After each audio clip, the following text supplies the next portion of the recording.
Let's explore the story of our world.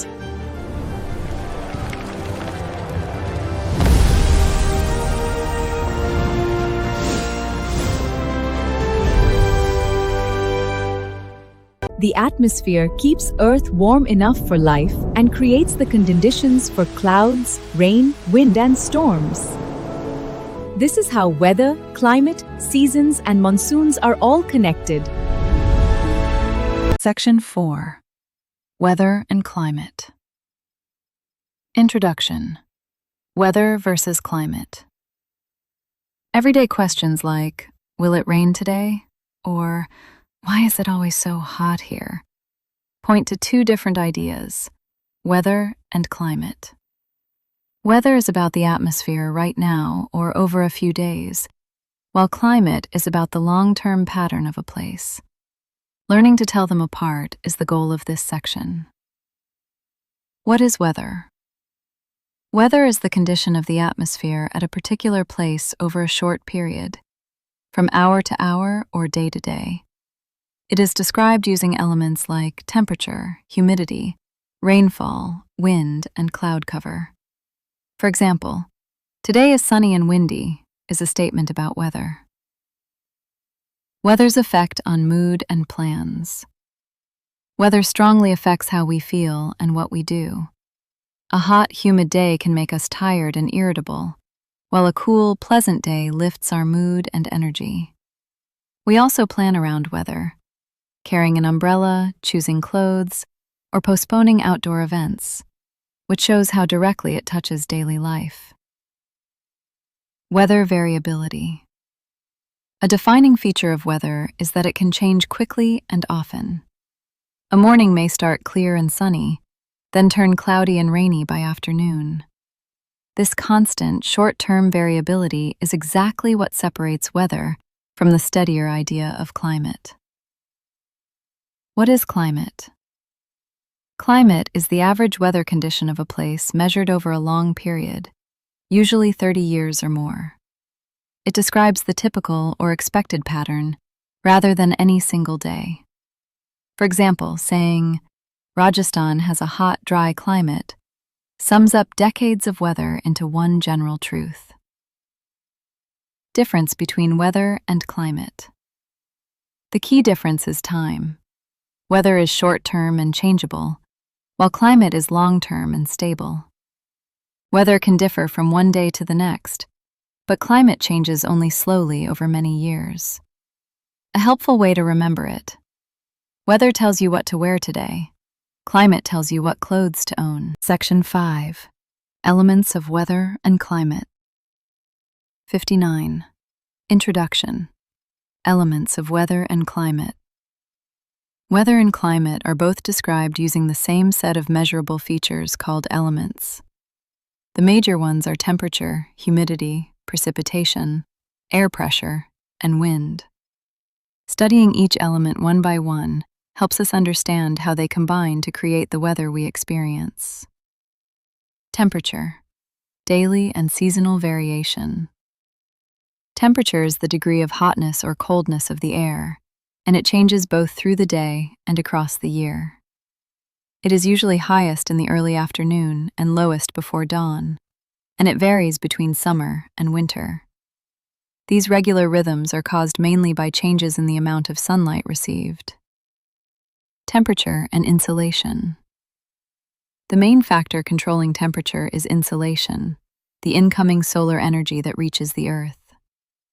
More insolation means a warmer surface and warmer air. Less insolation means cooler conditions. This is why places and seasons receiving more direct sunshine are hotter. Understanding insolation. Concept box. Insolation is short for incoming solar radiation, the energy from the sun that is intercepted by the Earth. The amount a place receives depends mainly on the angle at which the sun's rays strike it. Direct, overhead rays deliver concentrated energy, while slanting rays spread the same energy over a larger area and heat it less. Insolation decreases, equator to poles. Insolation is greatest at the equator, where the sun's rays fall almost vertically, and it decreases towards the poles, where the rays strike at a slant. The slanting rays near the poles must pass through more atmosphere and spread over a wider area, so they deliver less heat. This uneven heating is a fundamental cause of Earth's climate patterns. Temperature decreases equator to poles. Because insolation falls from the equator to the poles, temperature follows the same pattern: hottest near the equator and coldest near the poles. This is why tropical regions are warm all year while polar regions are frozen. The gradual change in temperature with latitude creates the world's broad temperature zones. Temperature zones. Torrid zone.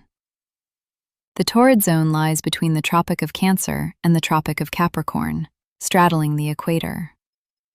Here the sun is overhead at some point in the year, so insolation is highest and the zone is the hottest on Earth. It receives the most direct sunlight of any region. Temperature zones. Temperate zones.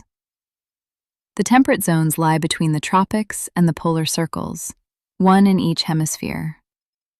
The sun is never directly overhead here, so temperatures are moderate, neither extremely hot nor extremely cold.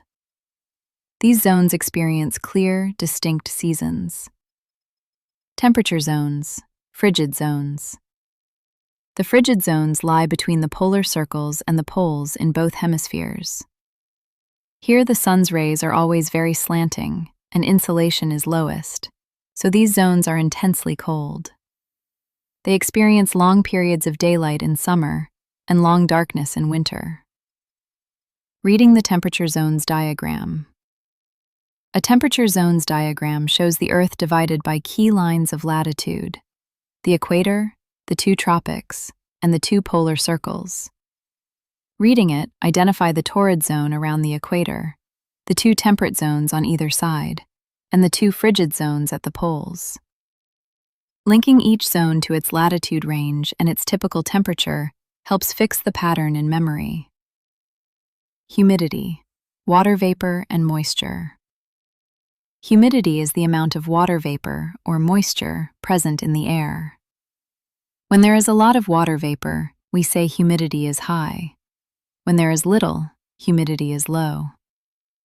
It is one of the most important elements affecting how comfortable the weather feels. Humidity. Warm air holds more vapor. Warm air can hold much more water vapor than cold air. This is why hot regions and hot seasons often feel muggy, while cold air tends to be dry. As air cools, it can hold less vapor, which is why the excess condenses into dew, fog, or cloud. Effects of high humidity. When humidity is high, the air is already nearly full of moisture, so sweat evaporates slowly from our skin, and clothes dry slowly on the line. Because sweating is how our bodies cool down, slow evaporation makes us feel hot, sticky, and uncomfortable. This is why humid days feel more oppressive than dry days at the same temperature. Precipitation, saturation, and condensation. Precipitation begins when air becomes saturated, holding all the water vapor it possibly can. When such air cools further, the vapor condenses into tiny water droplets or ice crystals around dust particles. When these droplets grow heavy enough, they fall to the earth as precipitation. Forms of precipitation. Precipitation falls in several forms depending on temperature. Drizzle, very fine drops. Rain, liquid drops. Snow, ice crystals. Sleet, a mix of rain and snow, or partly frozen rain. And hail, hard balls of ice. The form depends on the temperature of the air the moisture passes through. Rain is the most common form in most of India. Factors affecting precipitation. How much precipitation a place gets depends on factors such as prevailing winds, which carry moisture, mountains, which force air to rise and drop rain, and the season. Moist winds meeting a mountain barrier produce heavy rain on the windward side. These factors explain why rainfall varies so much from place to place. Rain, the most common form. Rain is the most common form of precipitation and is vital for life. It lowers the temperature of the air and land, refreshing the surroundings, and it recharges rivers, lakes, and groundwater. The water that seeps into the soil becomes the groundwater we depend on for drinking and farming. Atmospheric pressure, weight of air. Atmospheric pressure is the weight of the column of air pressing down on the Earth's surface. Even though we cannot feel it, this weight is real and considerable. Differences in pressure from place to place are what set the air in motion as wind. Air pressure decreases with altitude. Atmospheric pressure is highest at sea level, where the full weight of the air above presses down, and it decreases rapidly as we go higher. At high altitudes, there is less air above, so the pressure is lower and the air is thinner. This is why climbers at great heights may need oxygen support. Horizontal distribution of pressure. Pressure also varies across the surface depending on temperature. Where the air is warm, it expands, becomes lighter, and rises, creating a low-pressure area often linked with cloudy, wet weather. Where the air is cool, it becomes denser and sinks, creating a high-pressure area usually linked with clear, dry weather. This link between temperature and pressure drives the winds. Section 6. Wind and local winds. Wind. Movement of air. Wind is simply air in motion. It is created when air moves from an area of high pressure to an area of low pressure, trying to balance the difference. The greater the pressure difference, the faster the wind blows. Wind, gentle versus strong. Winds range from barely noticeable breezes to powerful gusts. A gentle wind may only stir leaves, while a strong wind can bend trees and make walking difficult. Observing wind in daily life, a fluttering flag, a swaying branch, shows how its strength varies. Think about it, walking against strong wind. When you try to walk against a strong wind, you have to lean forward and push hard because the moving air resists you. Strong winds can blow away umbrellas, topple hoardings, and make cycling exhausting. Reflecting on such experiences shows that air, though invisible, exerts a real physical force. Wind speeds. Calm and light breeze. At the low end of the scale, calm conditions mean the air is still and smoke rises straight up. A light breeze is just strong enough to be felt on the face and to make leaves rustle gently. These gentle conditions cause no damage and are pleasant. Wind speeds, strong breeze and storm. Higher up the scale, a strong breeze makes large branches sway and umbrellas hard to use. A storm or gale can uproot trees, damage houses, and cause widespread destruction. Measuring wind speed helps us prepare for and warn against such dangerous conditions. Reading the wind speed table, Table 3.1. A wind speed table matches ranges of speed with the effects we can observe. For example, calm conditions where smoke rises vertically, light breeze where leaves rustle, stronger winds where branches sway, and storm conditions where damage can occur. Reading it, connect each speed band with its visible sign in the environment. This keeps the explanation aligned with the textbook table. Winds named after direction. Winds are named after the direction from which they blow, not the direction they blow towards. So a westerly wind blows from the west, and a northerly wind blows from the north. Remembering this naming rule prevents confusion when studying wind maps. Let's explore other wind categories. Beyond simple breezes, winds are grouped into categories such as permanent winds, like the trade winds that blow all year, seasonal winds, like the monsoon that reverses with the seasons, and local winds, like land and sea breezes. Researching these categories reveals how winds operate at different scales: global, seasonal, and local. Each type has its own causes and effects. Local winds and coastal climate. Local winds are small-scale winds that affect a limited area, and the land and sea breezes along coasts are the best examples. These breezes keep coastal areas comfortable by bringing cool sea air during the day and mild air at night. This is why coastal towns have a more moderate, even climate than places far inland. Sea breeze. Day. During the day, land heats up faster than the sea. The warm air over the land rises, creating low pressure there, while the cooler, higher pressure air over the sea flows in to take its place. This cool wind blowing from sea to land in the afternoon is called the sea breeze. Land breeze. Night. At night, the situation reverses. Land cools faster than the sea, so the sea stays warmer. Now the warm air over the sea rises, and cooler air from the land flows out towards the sea.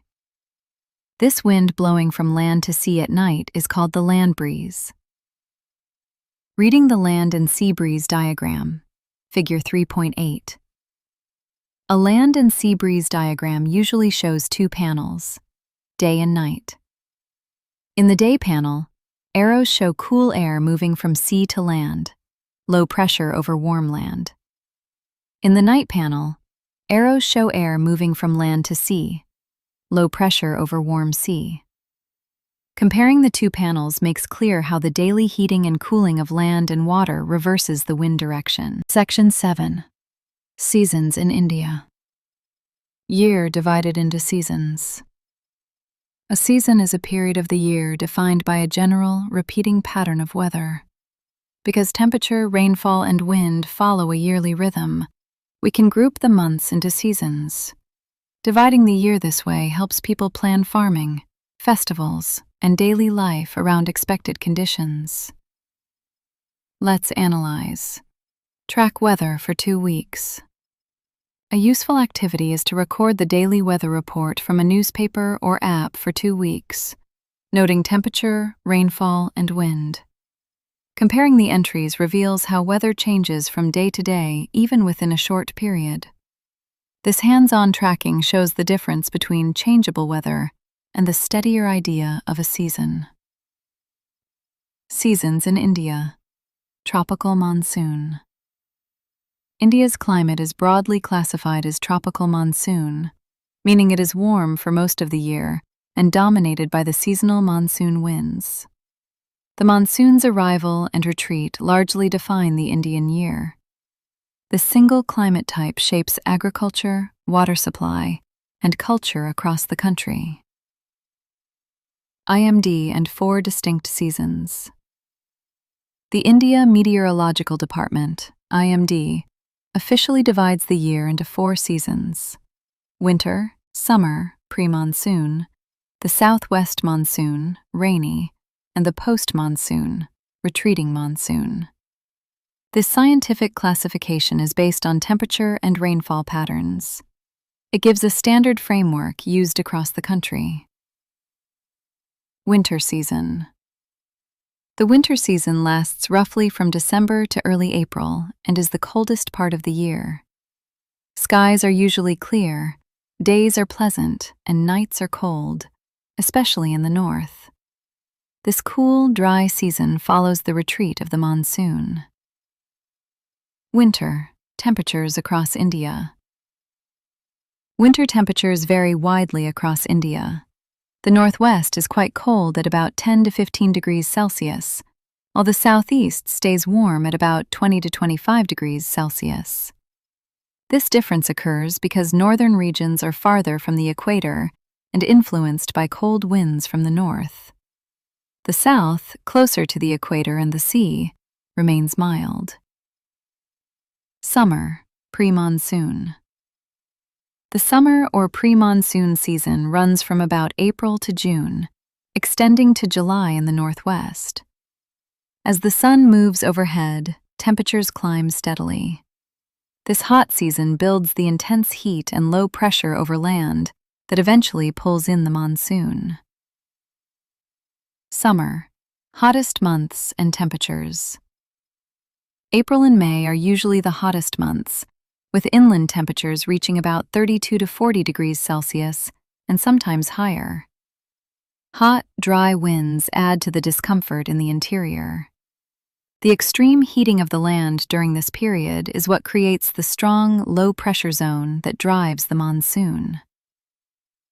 Monsoon, rainy, advancing monsoon. The monsoon or rainy season lasts from about June to September, when the humid southwest monsoon winds bring heavy rainfall. This is the most important season for India because most of the year's rain falls now. It relieves the summer heat and supplies water for crops. Monsoon, Southwest Summer Monsoon Movement. The southwest monsoon sweeps across the country beginning in late May or early June, usually arriving first in the south, Kerala, and gradually advancing northward. Within a few weeks, it covers almost the whole country. Its steady advance is closely watched because farming depends on its timing. Post-monsoon, retreating monsoon. The post-monsoon or retreating monsoon season runs from about October to December as the monsoon winds withdraw. Skies over the northwest become clear and cloudless again. This transitional season bridges the wet monsoon and the dry winter. Himalayan states, autumn and spring. In the temperate Himalayan states, two additional seasons, autumn and spring, are clearly experienced, unlike much of the plains. These regions, being higher and cooler, show gentler transitions between the hot and cold parts of the year. This gives them a season pattern closer to that of temperate countries. Traditional 6 seasons. Introduction. Alongside the modern 4-season system, India has a traditional classification of 6 seasons, ritus, each lasting about 2 months. This system is based on careful astronomical observation and is deeply woven into Indian culture. It shows how closely Indian life has always been tied to the rhythm of nature. Traditional seasons, Vasanta and Grishma. Vasanta, spring, falls around March to April, a pleasant season of blossoming and mild weather. Grishma, summer, falls around May to June, the hot season before the rains. Together, they cover the warming half of the year leading up to the monsoon. Traditional seasons, Varsha and Sharad. Varsha, the monsoon, falls around July to August, the season of rains. Sharad, early autumn, falls around September to October, when the rains ease and skies clear. These 2 seasons cover the wet part of the year and its gentle end. Traditional seasons, Hemanta and Shishira. Hemanta, late autumn or pre-winter, falls around November to December, growing cooler. Shishira, winter, falls around January to February, the coldest season. Together, they complete the cycle, covering the cold half of the year. Reading the traditional seasons table, Table 3.2. A table of the 6 traditional seasons maps each ritu to the Indian calendar months and their Gregorian equivalents. Reading it, match each season, Vasanta, Grishma, Varsha, Sharad, Hemanta, Shishira, to its roughly 2-month span. This shows how the traditional calendar aligns neatly with the natural cycle of the year. Ragas and seasons, Kautilya's Arthashastra. Indian classical music links certain ragas to particular seasons, such as ragas meant to be sung in the monsoon, showing how deeply seasons shaped art and culture. Ancient texts like Kautilya's Arthashastra even record methods of measuring rainfall for administration. These examples reveal India's long tradition of observing and responding to the seasons. The atmosphere is a layer of air surrounding Earth, held in place by gravity. It provides oxygen for living things, carbon dioxide for plants, protects us from harmful ultraviolet rays, keeps Earth warm, and makes weather and climate possible. Without the atmosphere, life could not exist. The atmosphere is a mixture of gases. About 78% is nitrogen, 21% is oxygen, and the rest includes carbon dioxide and other clouds and rain, while dust particles help water droplets skim daint. Even though carbon dioxide is present amounts, it traps heat and can contribute to global warming when its levels increase. Class 9 and 10 students, don't worry, make science and social science easy with your CBSE teacher. Subscribe now, like, comment, and press the bell.